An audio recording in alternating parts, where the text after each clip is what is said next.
Objectives: understand and explain the fundamental principles of Kant's categorical imperative, focusing on universalizability, respect for person as ends, and autonomy in ethical reasoning.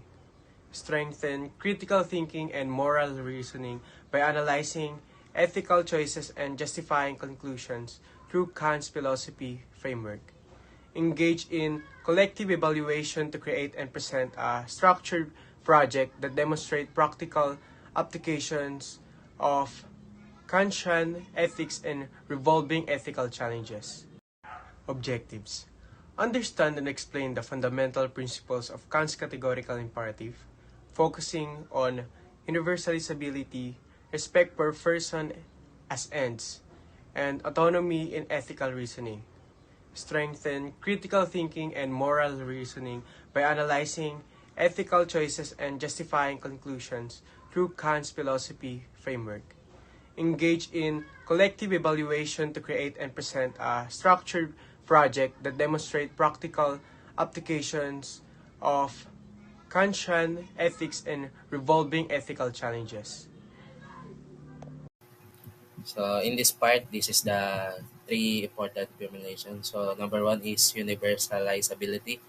So an action is morally acceptable if only it can be consistently applied as an universal law. So this principle asks whether an action can be consistently applied as a universal law. Essentially, before making an action or a moral decision, one should ask, what if everyone acted this way? If the action leads to contradiction or an undesirable world, it is not morally acceptable. So this is, for example, lying to gain an advantage cannot be universalized. If everyone lied, trust would collapse, making lying meaningless. So the next one is respect for persons as ends. So every individual must be treated as an end in themselves. Sorry, never merely as a means to an end. So can't believe if every individual has a interesting worth and must be treated as an end in themselves, never merely as an means to someone else's goal. This means using people solely for personal gain, like manipulation or exploitation, is morally wrong.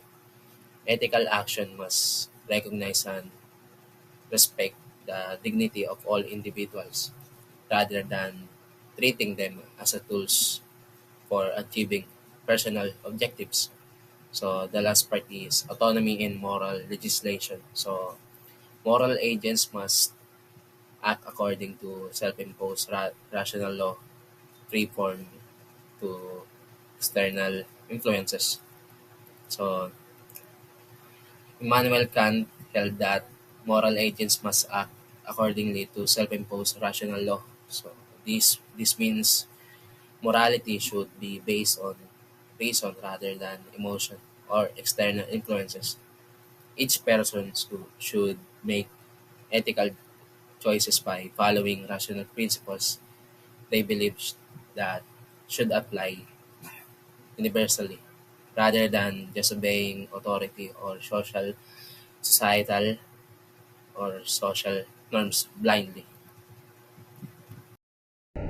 The scenario is planting evidence in criminal investigation.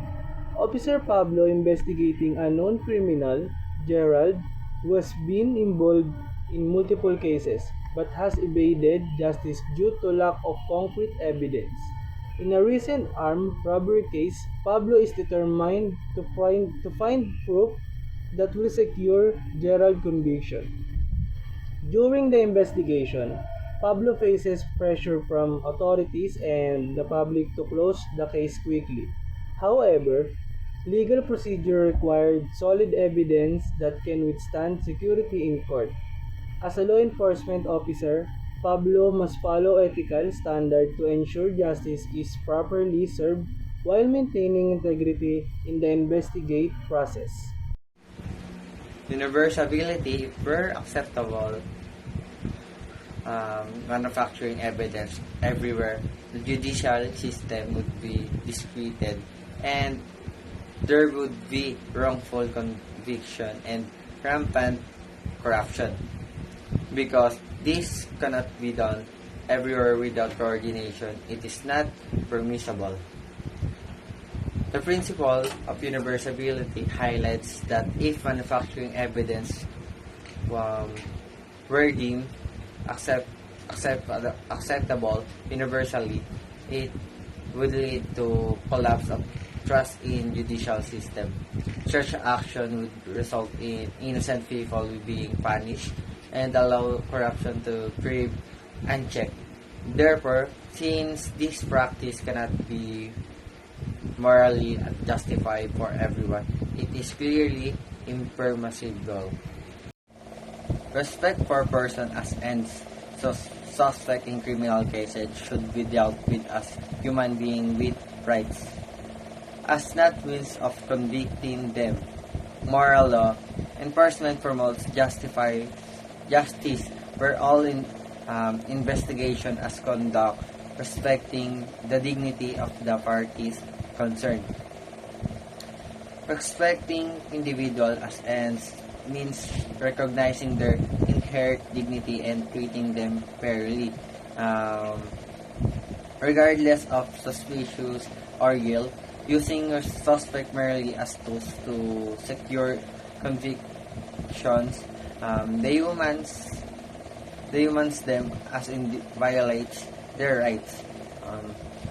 True justice is only achieved when law enforcement uploads moral principle and respect everyone person's human thoughts, the process.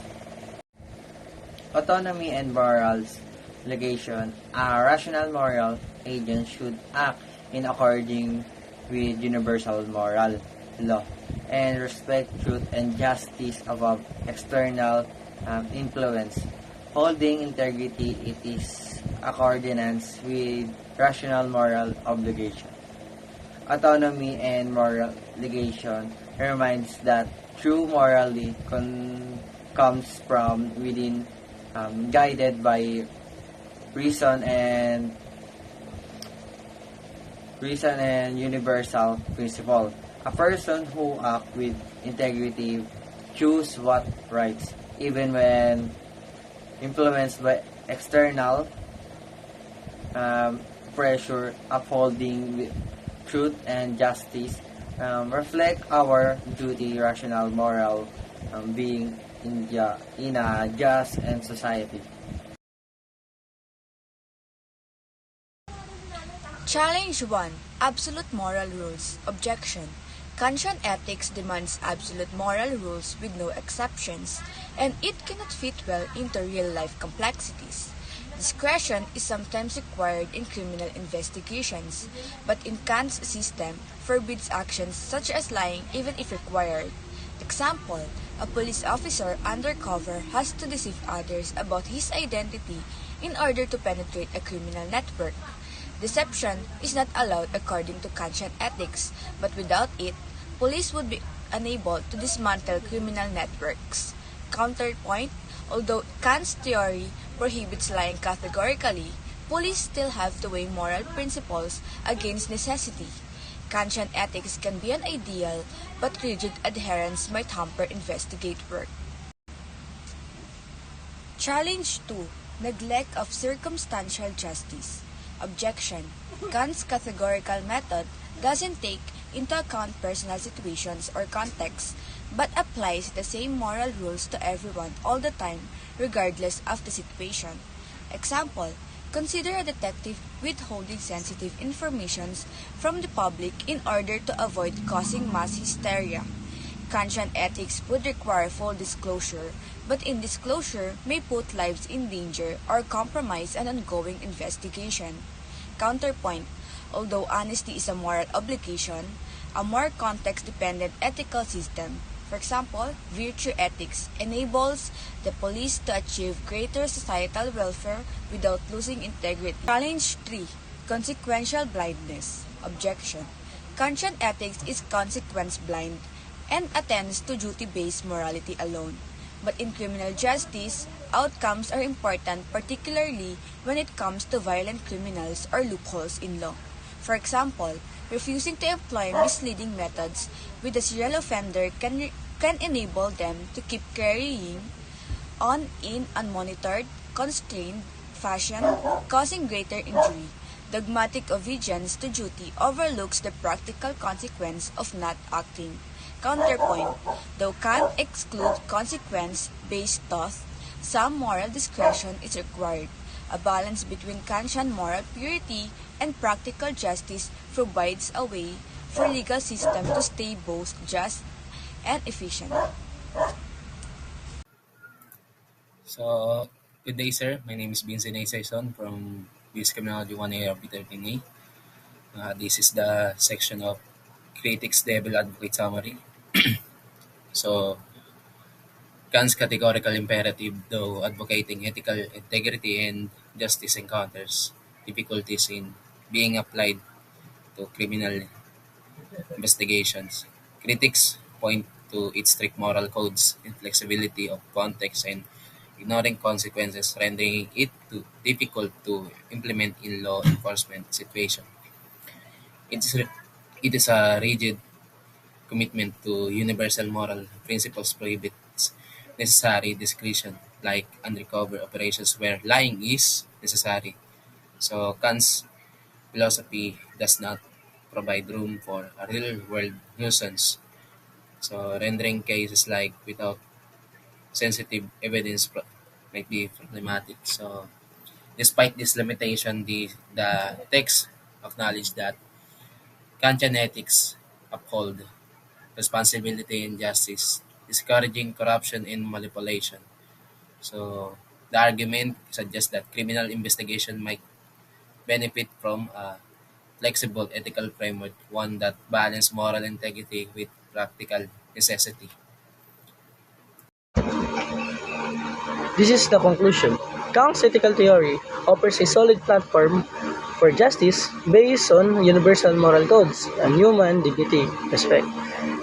Its inflexible framework possesses difficulties in criminal investigations where the complexities of the real world demand discretion, flexibility, and a regard for consequence, while the strict adherence to duty-based morality guarantees fairness and integrity. Law enforcement authorities also have to factor in situational nuances in public safety and practical consequence. The dismissal of deception, even in undercover operation, and the dismissal of consequence-based reasoning point to its inadequacies in securing both moral principles and effective legal procedures. An equal ethical stance bringing together principled reasoning and pragmatic consideration. Make sure that justice is both morally intact and operational in criminal investigations.